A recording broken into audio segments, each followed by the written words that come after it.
Como seria um mundo 3 graus mais quente? Seria um planeta jamais experienciado. Teríamos que viajar 3 milhões de anos no passado, quando sequer havia hominídeos. Pelo ano 2100, o nível dos oceanos vai estar crescendo mais do que em qualquer momento durante a existência humana. As geleiras a oeste da Antártica estarão virtualmente condenadas ao degelo. Veremos a destruição de litorais inteiros com cerca de 5 metros de aumento no oceano. O derretimento das geleiras do leste vai se acelerar, encomendando mais aquecimento por 5.000 anos para nossos descendentes. Estamos falando da extinção quase que completa da agricultura de subsistência, até da morte generalizada de animais que acompanham povos pastores. Ondas de calor antes vistas uma vez a cada século, como as de 51 graus em 2015 no Paquistão e que acabou matando 3.500 pessoas, serão um verão fresco e passarão a acontecer a cada ano ou 2. Será um mundo que queima, um mundo onde as pessoas ficam presas dentro de suas casas e estarão sempre em busca de ambientes refrigerados. A temperatura segura para o trabalho será excedida em muitos lugares. 53% da população do mundo será exposta anualmente a ondas de calor que podem matar. Veremos também um colapso cultural, pois 136 patrimônios da Unesco estarão em risco, como as ruínas de Cartago,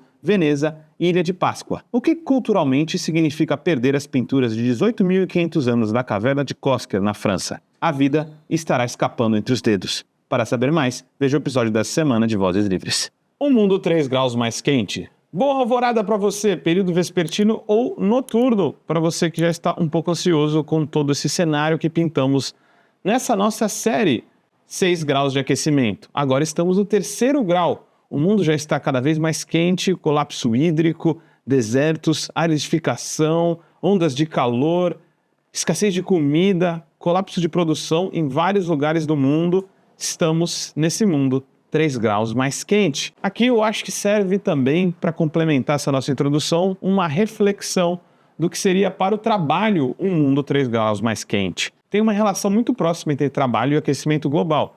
Durante a maior parte do ser humano na Terra, muito do nosso trabalho realizado para a nossa sobrevivência foi feito debaixo do sol. Agora as coisas mudarão. Estamos num mundo onde essa relação vai mudar drasticamente. Pelo menos 50 milhões de pessoas vão ser expostas a temperaturas além da sobrevivência anualmente. Muitas dessas pessoas, se a gente for pensar na escala que o Mark Linas está usando no livro aqui, mais de 1 bilhão de pessoas vão estar expostas a temperaturas que excedem o limiar do que é possível para o trabalho. Os pesquisadores estão falando em workable conditions, condições possíveis de ter trabalho com alguma segurança. Esse 1 bilhão de pessoas, na verdade, vai estar totalmente ameaçada se estiver trabalhando ao ar livre. Então, só vai haver trabalho seguro em lugares refrigerados. A gente está falando de quem vai ter que decidir entre morrer sem trabalhar ou trabalhar morrendo. Então a gente está falando de imensas áreas no norte da África, no Mediterrâneo, até aqui no nordeste do Brasil, em boa parte da América do Sul, onde trabalhar a céu aberto com mais de 50 graus, que vai ser um verão fresco, vai ser algo mortal. A gente está falando também da construção civil. A gente está falando de uma série de materiais que vão estar estragando só com o contato com a luz solar. Essa relação, então, é tenebrosa entre o aquecimento global, a emergência climática causada pelo capitalismo e a punição de quem vive do trabalho. A gente está falando, claro, também do racismo ambiental, uma forma sistêmica, né, de exploração contra os trabalhadores. Para vocês terem noção de quem paga essa conta, cerca de 40 países com população acima de 10 milhões de pessoas vão ser, sim, impactados por essas temperaturas onde o trabalho não vai ser possível. A gente está falando do norte da África, do Oriente Médio, de toda a Índia, de pelo menos 2/3 do Paquistão, metade da Tailândia e do Camboja também. Além do norte da Austrália, a gente vai ver imensos contingentes de refugiados, em números maiores que as imigrações que a gente teve durante as 2 grandes guerras mundiais. A gente fala muito sobre o Ártico por aqui, né? Mas a Groenlândia também vai ser seriamente impactada com o degelo.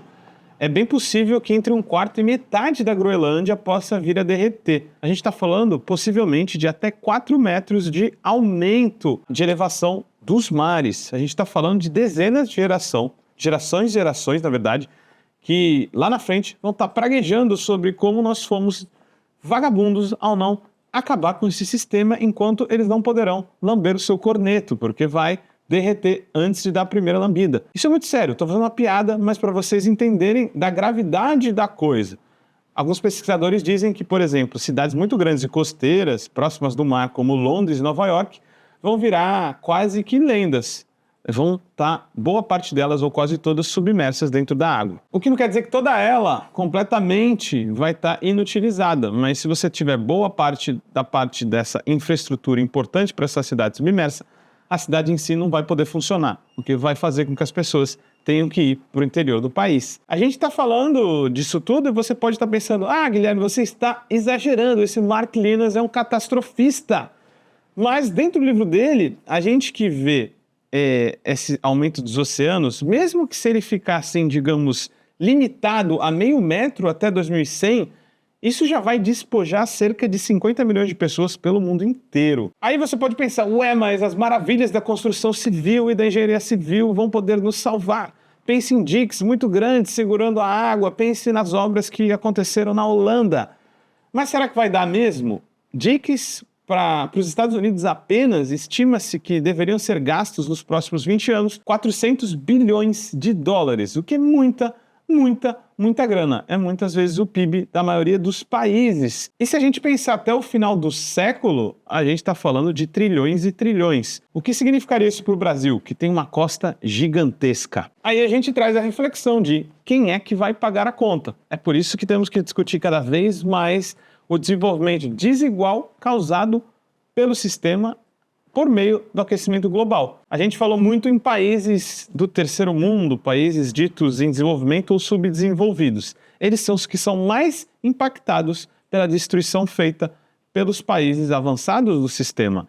Então, a gente deveria falar em um modelo econômico onde as economias mais avançadas parem de crescer, para que as economias menos avançadas possam suprir as demandas de suas populações. Estamos falando de um mundo de 3 graus mais quente, mas um mundo muito mais desigual. Se você gostou do episódio de hoje, você dá aquela curtida e tente não ficar deprimido. Antes de pegar um antidepressivo, compartilhe e comente esse episódio porque deu trabalho. EcoSalve e até a próxima. Como todo trabalho independente, esse podcast pode estar por um Trix, um Pix, ou melhor, um Tris, sem o apoio solidário de seus ouvintes. Portanto, se você já se divertiu conosco, se enriqueceu, se informou, ou se fomos apenas um passatempo para você, nos ajude para que continuemos existindo. Sem financiamento, sem independência. Portanto, ajude o Vozes Livres se tiver consciência. Isso pode ser feito pelo nosso apoia-se/podcast Vozes Livres ou pelo Pix, pelo e-mail podcastvozeslivres@gmail.com, escrevendo no assunto a palavra Vozes. Nos acompanhe nas redes sociais, @Livrescop e @Livres Produtos do Bem.